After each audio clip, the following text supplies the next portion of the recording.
আলুর যে দাম কৃষকরা পাচ্ছে না, 2.5 টাকা 3 টাকা করে তারা ফসলের দাম পাচ্ছে, ফলে কৃষকের আত্মহত্যা ইতিমধ্যেই শুরু হয়ে গেছে। বাংলাদেশের শত্রু ভারত, ভারতের শত্রু বাংলাদেশ, ভারতের জনগণের শত্রু বাংলাদেশের নাগরিক, বাংলাদেশের মানুষ, এবং বাংলাদেশের মানুষের শত্রু ভারতীয় জনগণ। এটি শোনার পর নিশ্চয়ই আপনি অবাক হয়ে যেতে পারেন যে এই কথাটি আমি কেন বলছি। আপনাদের উপর শ্রদ্ধা রেখে, বাংলাদেশের জনগণের প্রতি শ্রদ্ধা রেখে, ভারতীয় জনগণের প্রতি শ্রদ্ধা রেখে আমি স্পেশালি আজকের এই ভিডিওটি তৈরি করেছি। সো আমি অনুরোধ করব, আপনি বাংলাদেশের নাগরিক হন কিংবা ভারতীয় নাগরিক হন, অবশ্যই আমার ভিডিওটি না দেখে, আমার পুরো কথাগুলো না শুনে কোনো ধরনের মন্তব্য করবেন না, আর অবশ্যই আমার পুরো ভিডিওটির সঙ্গে থাকবেন। তো যেটি হচ্ছে, আমি শুরু থেকেই বলেছি যে বাংলাদেশের শত্রু ভারত, ভারতের শত্রু বাংলাদেশ।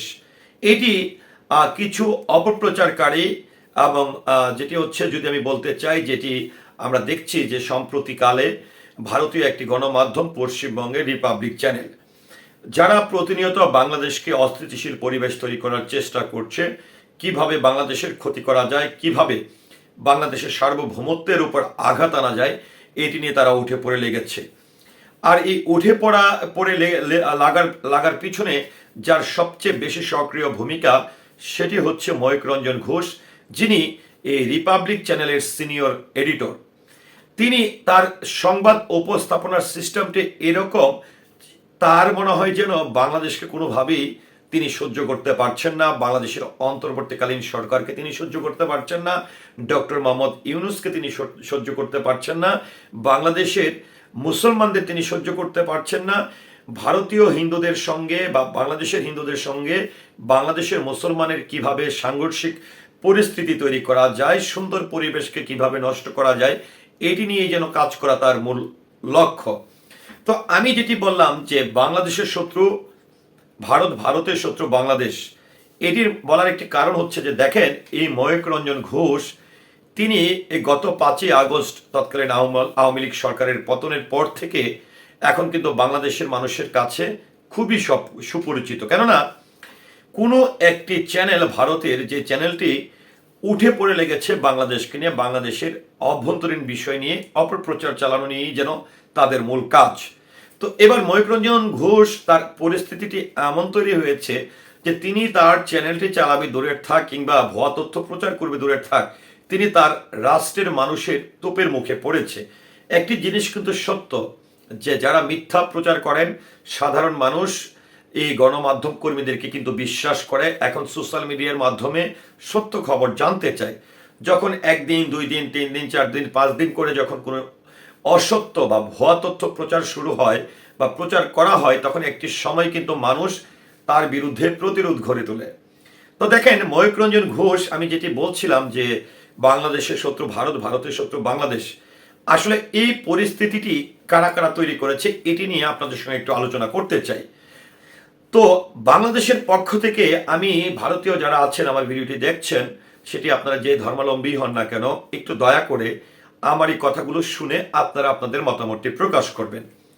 সেটি হচ্ছে যে এই বাংলাদেশকে নিয়ে যে রকম ভাবে ভারতীয় হাতে গোনা কয়েকটি গণমাধ্যম, আমি একদমই বলবো না যে সব গণমাধ্যম, হাতে গোনা নির্দিষ্ট কিছু গণমাধ্যম বরাবরই বাংলাদেশের অভ্যন্তরীণ বিষয় নিয়ে নাক গলাচ্ছে, বাংলাদেশের সংখ্যালঘুদের মধ্যে একটি সাংঘর্ষিক পরিস্থিতি তৈরি করার চেষ্টা করছে।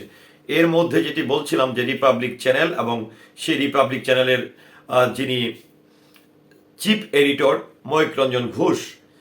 অন্যদিকে যদি বলতে চাই যে ভারতের কংগ্রেসের যিনি নেতা পশ্চিমবঙ্গের, শুভেন্দ্র, সেও কিন্তু একই ধরনের কাজ করে যাচ্ছে। মনে হচ্ছে যে এই বাংলাদেশ তার অনেক ক্ষতি করে ফেলছে, কিন্তু বাংলাদেশের তাদের কি আসলে ভারতের মানুষের ক্ষতি করাটা কি খুব বেশি জরুরি?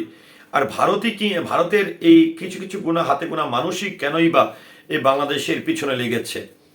তো দেখেন, বাংলাদেশের শত্রু ভারত, ভারতের শত্রু বাংলাদেশ, এই পরিস্থিতিটি তৈরি করার পিছনে আমি হয়তো কথাটি বলেছি যে এই শত্রুর বিষয়টি হয়তো প্রাসঙ্গিকভাবে আমি এনেছি, কিন্তু জানেন এই বিষয়গুলো কিভাবে তৈরি হয়েছে, সেটা হচ্ছে আমরা সম্প্রতিকালে দেখতে পাচ্ছি যে এটি অনেক আগে থেকেই ভারতে আন্দোলন চলছিল, পশ্চিমবঙ্গ সহ বেশ কয়েকটি রাজ্যে, যে সেখানকার যারা কৃষক আছে যারা যারা পেঁয়াজ, আলু, রসুন এই সকল পণ্য আসলে তার যারা চাষাবাদ করে থাকে, তারা আসলে এত কষ্টের পরেও তারা ন্যায্য মূল্য পাচ্ছিল না।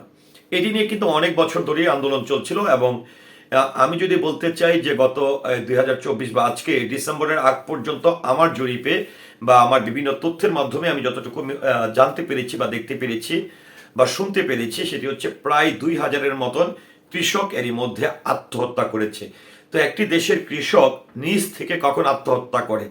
যখন তারা তাদের পরিশ্রমের ন্যায্য মূল্য পায় না, না খেয়ে থাকতে হয়, কষ্টে থাকতে হয়। এই কষ্টের কোনো ফিডব্যাক যখন পায় না, তখনই আসলে মানুষ এই ধরনের কাজ করতে সিদ্ধান্ত নেয়। তো এটি কিন্তু আমার মনে হয় ইতিহাসের বিরল ঘটনা যে কোনো দেশে 2000 কৃষক তারা ন্যায্য মূল্যের দাবিতে বা না খেয়ে থেকে থেকে কষ্টের কারণে একটি সময় আত্মহত্যার মতন একটি সিদ্ধান্ত নেয়। তো আমরা যেটি দেখছিলাম যে গত 4-5 মাস ধরে বাংলাদেশের সঙ্গে যে আজকে ভারতের যে টানাপোড়েনটি তৈরি হয়েছে, এটির জন্য ভারতের সমষ্টিগতভাবে সকল দলের মানুষ কিংবা ভারতের বিভিন্ন ধর্মের মানুষ আছে, হিন্দু বলি, বৌদ্ধ বলি, খ্রিস্টান বলি, সবাই দায়ী তা কিন্তু না। আবার বাংলাদেশেরও সবাই দায়ী, সব কিছু এটার পিছনে দায়ী রয়েছে এটিও আমি বলবো না। সেখানে হচ্ছে দেখেন যে ভারতীয় কয়েকটি গণমাধ্যম দিনের পর দিন বাংলাদেশ নিয়ে, বাংলাদেশের পরিস্থিতি খারাপ, বাংলাদেশের সংখ্যালঘুদের উপর হামলা হচ্ছে, তাদেরকে বাড়ি ছাড়া করা হচ্ছে, তাদের উপর বিভিন্ন ধরনের ঘটনা, মিথ্যা ঘটনা সাজিয়ে এগুলো প্রচার করা হচ্ছে।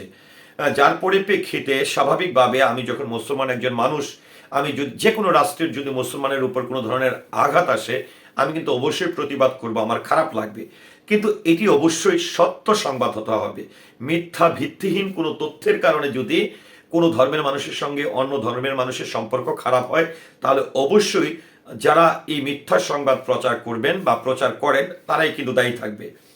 তো এই শুভেন্দ্র, যিনি কিন্তু একদমই গত 4-5টি মাস ধরে বাংলাদেশের আজকের যে ভারতের সঙ্গে যে টানাপোড়েন, এটির জন্য তিনি কিন্তু দায়ী।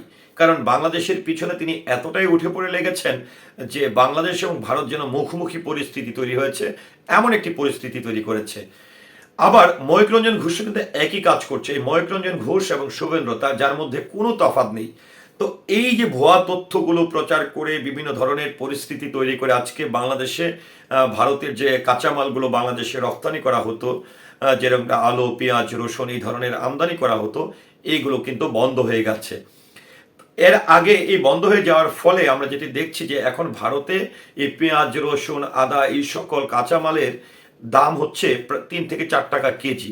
কিন্তু বাংলাদেশে যখন আসলে এই কাঁচা জিনিস, এই সবজি বিক্রি করা হতো বা এই ধরনের কাঁচা মালামাল, পেঁয়াজ, রসুন, আদা, এই ধরনের আলু, এই ধরনের মালামাল যখন রপ্তানি করা হতো, তখন কিন্তু ভারতীয় কৃষকরা 20 টাকা দরে তাদের এই পণ্যের দাম পেত।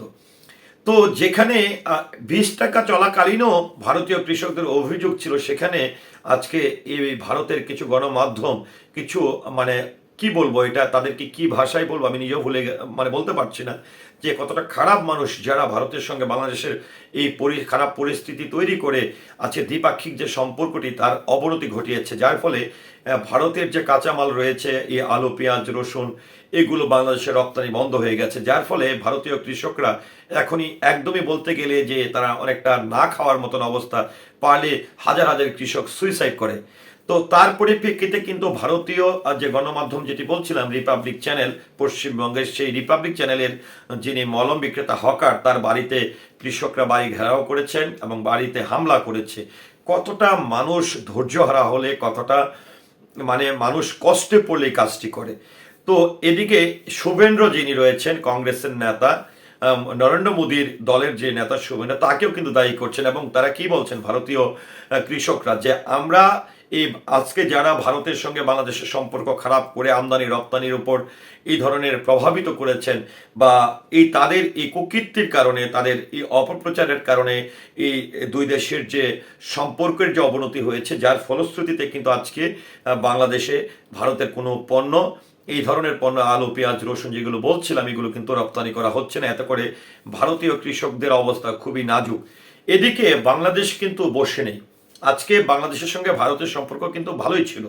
বাংলাদেশে কিন্তু ভারতীয় অনেক কিছু আমদানি করা হতো, ভারতীয়রা রপ্তানি করে তারাও তাদের বৈদেশিক মুদ্রা অর্জন করতো। কিন্তু আজকে এই পরিস্থিতি তৈরি করার পরে বর্তমান অন্তর্বর্তীকালীন সরকার কিন্তু এমন শক্তভাবে মোকাবেলা করছে ভারতীয় এই কার্যক্রমগুলোকে, যেটি হচ্ছে তারা এখন কিন্তু চীন, পাকিস্তান বিভিন্ন জায়গা থেকে ভারতের বিকল্প হিসাবে চিন্তা করে তারা পণ্য আমদানি করার চেষ্টা করছে। তো যদি বাংলাদেশে এত এত জিনিস রপ্তানি করে ভারত বৈদেশিক মুদ্রা অর্জন করতো এবং ভারতীয় কৃষকরা যেটি বলছে যে বাংলাদেশ তাদের অনেক বড় একটি অবলম্বন, সে অবলম্বনের জায়গাটা বন্ধ হয়ে যায়, আর বাংলাদেশও যদি বিকল্প পথ খুঁজে পায় তাহলে আসলে শেষ পর্যন্ত কি দাঁড়াতে পারে। তো ভিউয়ার্স, ভারতীয় কৃষকরা যেমনটা দাবি করছে যে আজকে বাংলাদেশের সঙ্গে ভারতের যে একটা টানাপোড়েন যাচ্ছে বা আজকে যে পরিস্থিতি বিরাজ করছে, ভারতের সঙ্গে আমদানি রপ্তানি অনেকটা বন্ধ হয়ে যাওয়ার পথে, এটির জন্য ময়ূক রঞ্জন ঘোষ এবং শুভেন্দ্রকে দায়ী করেছে। এটি নিয়ে আপনার মতামত কি, আশা করছি কমেন্টের মাধ্যমে জানাবেন। সেই সাথে